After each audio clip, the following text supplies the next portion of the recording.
How about the argument that asks, why did God wait so long to create the universe? Because if God is in time, that meant he existed forever and ever and ever in the past, and he just waited for an infinite long period and then created. Why didn't he do it sooner so you and I could have had this conversation earlier? This is a question that Leibniz pressed against Newton and his followers like Samuel Clarke.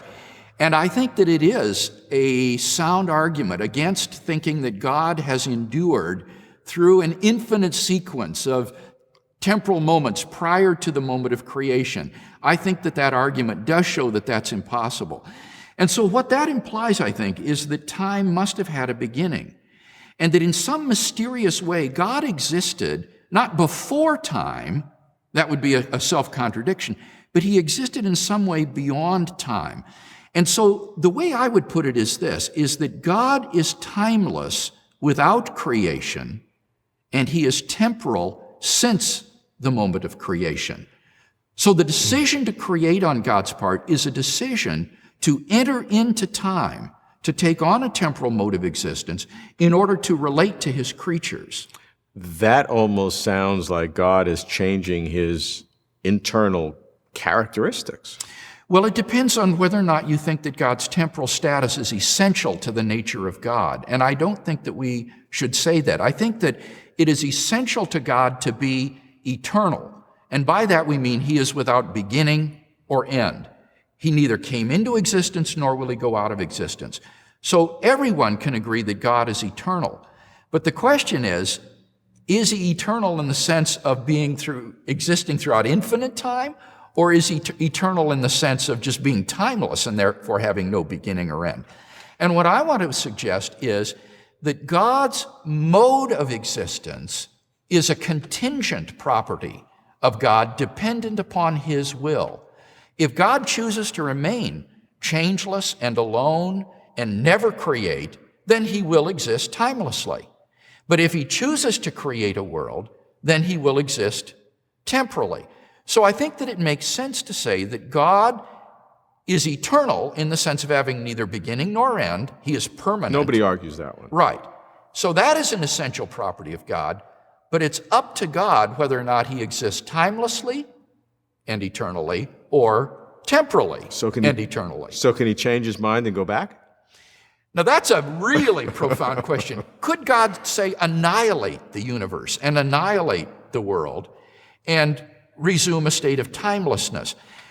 I don't think so. And the reason is that he doesn't want to, or it's impossible? That it would be impossible. You think it's impossible for God to do that? I think so, because I think that, given the nature of time, that if God were to annihilate the world, it would always make sense to say that God did, the world did exist. He did annihilate it.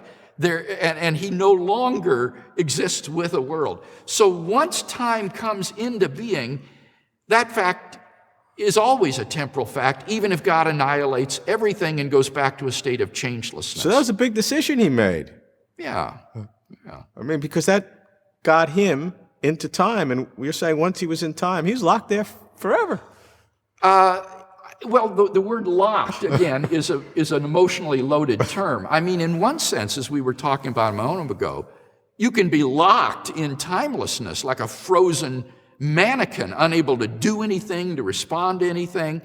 In one sense, God liberates his activity and relationships by entering into time so that he can interact with his created world of temporal persons. One can argue either way, which is better.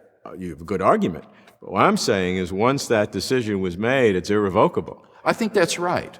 But of course, God does that with full knowledge. I think it is part of the condescension of God, frankly, Robert, that God, out of his love for us and his desire to relate to us, would quit this state of eternal, timeless perfection that he enjoyed and take on our temporal mode of existence in order to sustain relationships with us.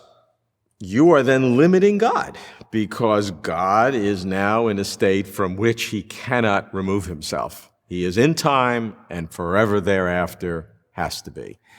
It's no more limitation on God's power than his inability to create a square circle or a married bachelor. These are logical impossibilities, and being omnipotent doesn't mean the ability to do the logically impossible. Sure, but God could have never made it a married bachelor or square. And he could have never created time or the universe and entered into it. So again, if you think of it as a limitation, once he did that, it's he a was then self-limitation. Right. And once he's done it, I think that he will remain always in time. But that is no more an infringement of God's ability than, as I say, doing some other logical impossibility, like making a square circle or something of that sort. But this is a conscious decision on God's part to do something from which he cannot emerge, whereas as squaring a circle or a married bachelor is something he never could have done. Because that's right.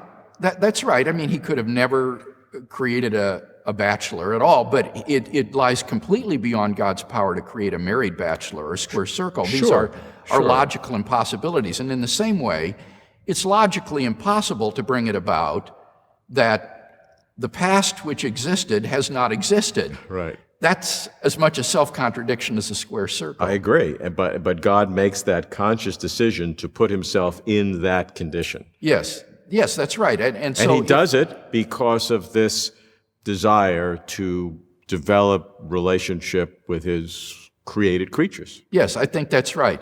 It would be similar to his giving free will to creatures.